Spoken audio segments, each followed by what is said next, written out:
Good morning, Guardians. The Hijabi Gamer here, and it is Friday. We had guests last night, and I did not get enough sleep. So if I'm a little out of it, it's because I got like 4 hours of sleep.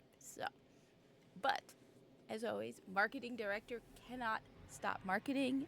You know, we've got amazing deals for you, brought to you by Zur, indirectly brought to you by the Corpus, of course, because all the best deals are brought to you by the Corpus. Now, as you can see, we are in the reef. Do not head to the tower. He's not in the tower. If you do, you will notice a lack of the purple mark on the stairs. Anyway, yes. So he is in the reef. Some people still doubt me if he shows up in the reef or not, but no, he's here. Now, usual disclaimer, this is original Destiny, Destiny 1, the better Destiny. You have 48 hours to locate Zur. Not until reset. You have less time than that. So he arrives at 5 a.m. on Friday, New York time, and he departs at 5 a.m. on Sunday, New York time. I know in Destiny 2 he stays until reset. In Destiny 1 he leaves on Sunday. Reset is also earlier in Destiny 1. It's at like 6 a.m. or 5 a.m. New York time, whereas it's a lot later in the day for Destiny 2. It's been a while since I played Destiny 2, so I don't remember all the details. It's been about 2 months now. Maybe I should see at least what's going on. Did they kill off Osiris yet? Because there's just something about him that says, I'm going to get killed off at some point. It'd be just a mercy on us all if they finally just got rid of him. Anyway, when he's in the reef, and he does have some good stuff this week, you're always heading to the same location over here. He's always, this is his own personal corner. And he's got some good stuff. So, for example, he has a weapon that if you do not have, you must ignore everything else and pick up. This is basically a must-have. That is Red Death and White Witch. Well, Red Death. White Witch, not so much. I'm not a big fan of White Witch. I know some people like White Witch. The ornament is this. This is White Witch. I do have it, though. I do own the ornament. But you're getting that ornament, White Witch.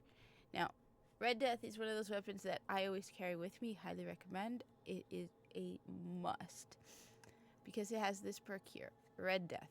Each kill heals you and speeds up reloads. So, I mean, this is the era of Destiny 1 when exotics were exotics. And not only does each kill heal you, it also speeds up reloads. So this is great for when things like exposure is in effect, because if you have exposure, Red Death will heal you. So exposure is a modifier that it makes your shield stronger, but your health does not regenerate.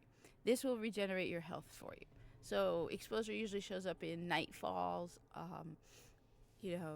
strikes, challenge of the elders, and heroic story missions.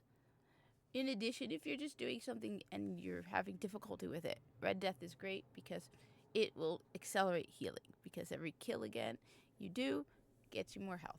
So Red Death is a great weapon. I always carry it with me. I just prefer Steel Witch, but yeah, it is definitely a must-have. If you don't have it, I highly recommend you pick it up. All right. Next we have, like I said, I did not get enough sleep, but the show must go on.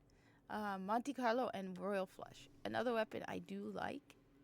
I really do like Monte Carlo. So Royal Flush is this one here, aka the Orkin ornament, because if you play Warframe, you know that the Orkin have something with gold. They just like gold to an excessive degree. So this is the Orkin ornament. As a corpus, of course, and a descendant and heir of the Orkin, highly recommend this one. We are inheritors of their traditions and their stuff. All their stuff belongs to the corpus. Don't listen to the Grenier lies. So this is Royal Flush. Now, one of the great things about Monte Carlo is, so Monte Carlo feels like it's more powerful in Destiny 1 than Destiny 2. So dealing damage with this weapon reduces your melee cooldown and grants a chance to fully charge your melee ability with each kill. Now, I haven't played Destiny 2 in a while, but I don't think the second half is there. I could be wrong. I'm not entirely sure, but I don't think you get the second half, which is the chance to fully charge your melee with each kill. So this is great because it means that randomly, if you randomly your melee will fully recharge, which like you'll just be shooting and all of a sudden you'll hear a little chirping sound. I really like Monte Carlo because I'm a big fan of Knife Juggler. Precision kills with throwing knife immediately resets its cooldown. What's nice is if you're doing something like Challenge of the Elders, and so Challenge of the Elders, the throwing knife counts as a precision kill and a melee kill if you get a precision kill with it. And so those points together equal the bonus. So this is great if you miss. So I'm a big fan of Monte Carlo. I usually carry it with me. It's also just a cool, fast gun. So I don't know. Let me know in the comments below if I'm true or incorrect about Destiny 1 versus Destiny 2 versions. Next we have Universal Remote, which is a shotgun in the primary slot. It has a short range. I don't know. Range and precision damage increase greatly while aiming down the sights. I think the main perk for this is the fact that it is a primary shotgun, because remember, this is Destiny 1, and in general, the vast majority of shotguns are secondary weapons. So this uses primary ammo, which is a lot more than secondary ammo, and so you have a shotgun in the primary slot. That's the main perk, honestly, for this weapon. It's just the fact that it's in the primary slot. Now, this one here, range and precision damage increases greatly while aiming down the sights. I mean, that doesn't really feel like that exotic-y, but yeah, that's okay. Given the fact that it's primarily just the main thing about Universal Remote is primary shotgun. So, cool. It was actually the first exotic I ever got doing a Nightfall, I think. Soloing a Nightfall. Alright, next we have the usual Legacy Engram. But again, you're probably going to get a year 1 thing, so like I've shown this off multiple times that I got this.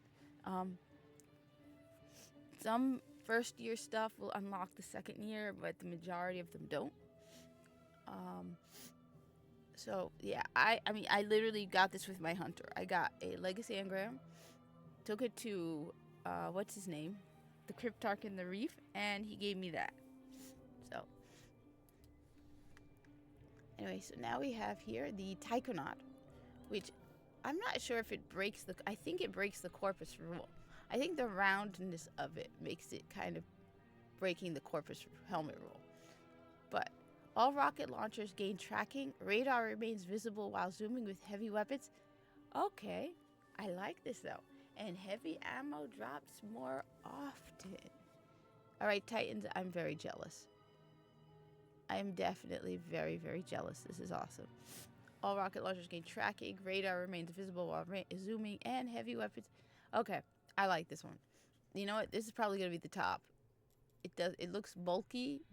I'm not sure if it beats the Corpus helmet test. Of course, the Corpus helmet is always superior. Don't believe the lies.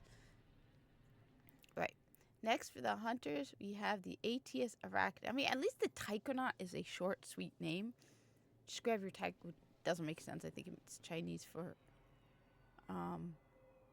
Oh, but the helmet's worn by the first Chinese lunar colonists of the Golden Age. Okay. Name makes sense. Alright. The ATS Arachnid.